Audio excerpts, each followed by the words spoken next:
Assalamualaikum warahmatullahi wabarakatuh. Halo sahabat pembelajar, ketemu lagi dengan saya. Hari ini kita akan belajar piutang wesel dan penjualan angsuran. Nah, karena materinya banyak, kita bagi menjadi beberapa part ya. Nah, untuk sekarang kita pakai part 1.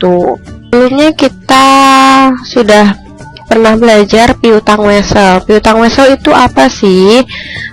Kalau piutang wesel biasanya lebih dipersingkat mengatakannya dengan kata wesel. Wesel itu adalah janji tertulis yang tidak bersyarat dari satu pihak kepada pihak lain untuk membayar sejumlah uang tertentu pada tanggal tertentu di masa yang akan datang.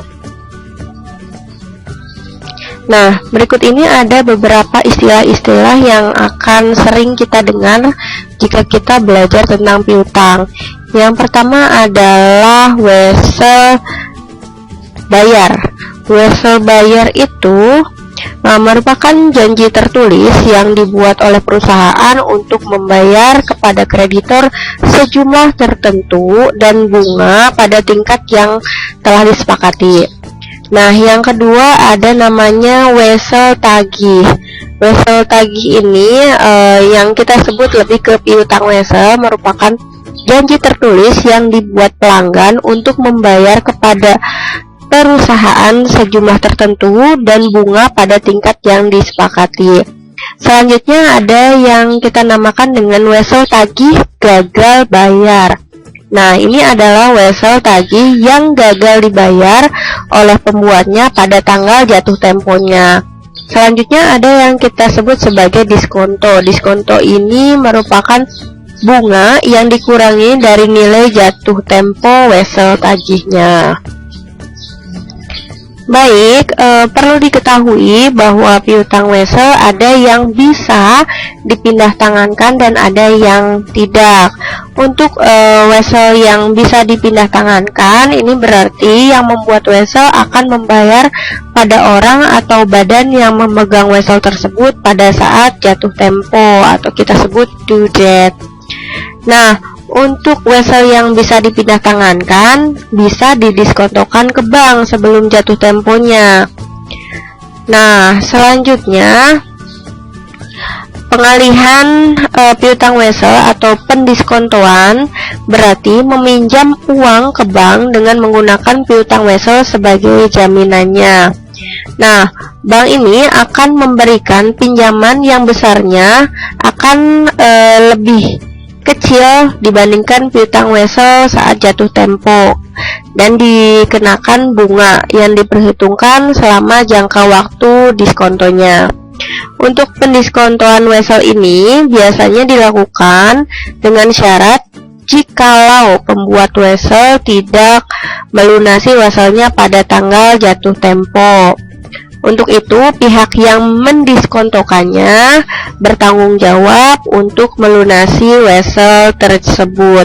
Kewajiban melunasi wesel untuk pihak yang mendiskontokan merupakan hutang yang belum pasti, sehingga harus nampak dalam catatannya.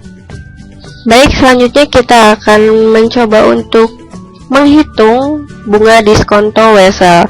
Nah, cara untuk menghitung bunga diskonto wesel ini dengan cara nilai jatuh tempo dikalikan dengan tarif diskonto dikalikan dengan periode diskontonya. Untuk waktu antara tanggal penerbitan sampai tanggal jatuh tempo piutang wesel jangka pendek dinyatakan dalam hari atau bulan. Nah, bila dinyatakan dalam hari, maka tanggal jatuh tempo wesel dinyatakan jumlah hari sesudah tanggal penerbitan. Nah, begitu juga kalau dengan bulan ya. Akan belajar untuk perhitungan dan pencatatan piutang wesel. Untuk yang pertama, contoh misalnya wesel dengan nominal 300.000, jangka waktunya 2 bulan. Nah, tertanggalnya 1 Maret 2015, didiskontokan pada tanggal 26 Maret dengan diskontonya 10%. Diingat-ingat ya. Untuk catatan, dalam 1 tahun kita ratakan diperhitungkan selama 360 hari. Nah, untuk periode diskonto dihitungnya seperti ini ya. Di tanggal 26 Maret ini mulai didiskontokan. Nah, sampai 31 Maret ini dihitung berarti 27, 28, 29, 30, 31. Ini berarti 5 hari. Sedangkan April sendiri ini ada 30 hari.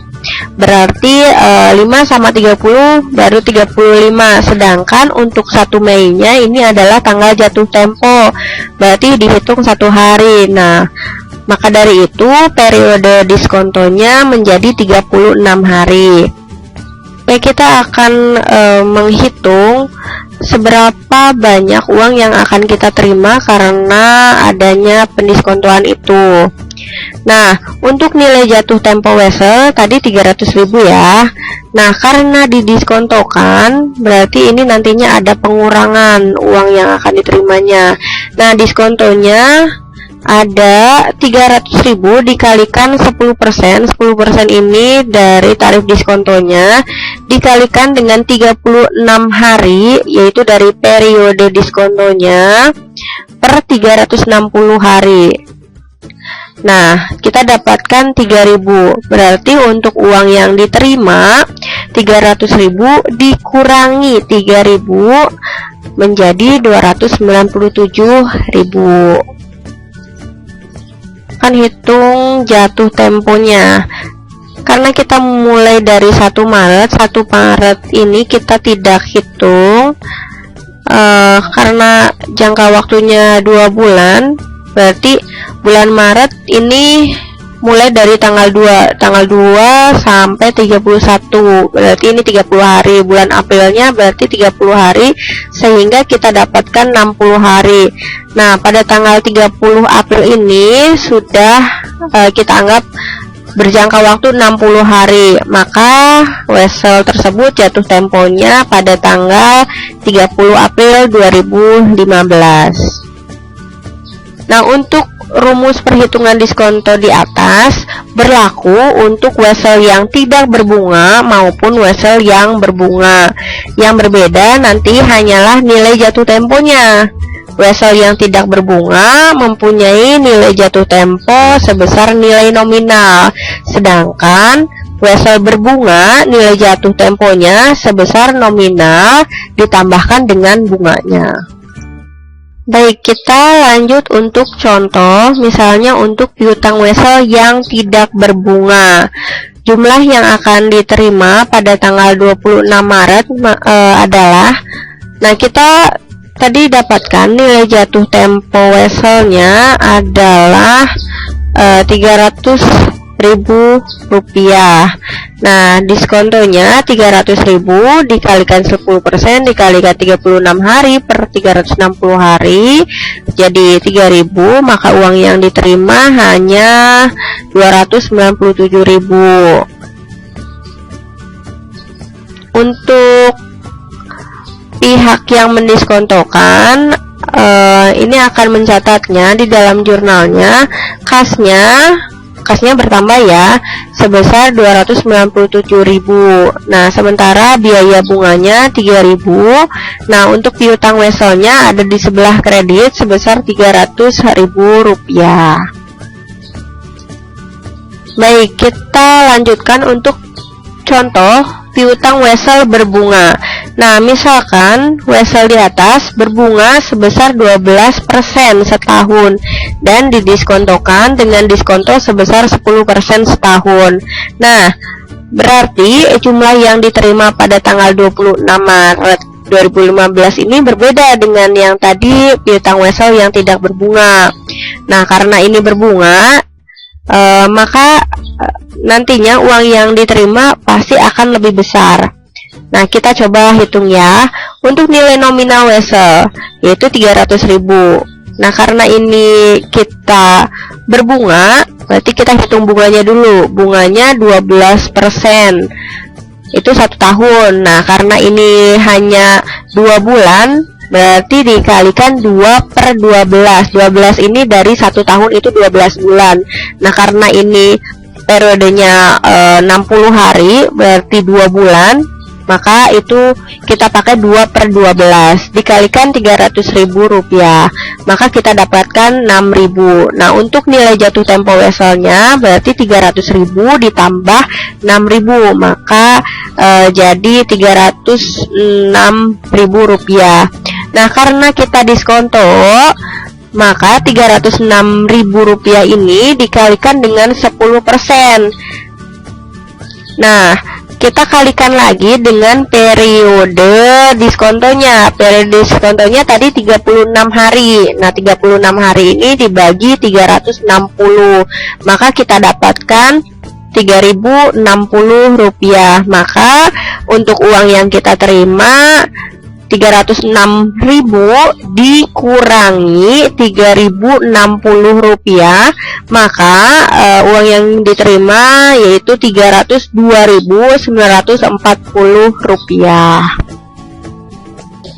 Nah, untuk pendiskontoan wesel berbunga di atas oleh pihak yang mendiskontokan wesel akan dicatat di dalam jurnalnya kasnya sebesar Rp302.940 di sebelah debit.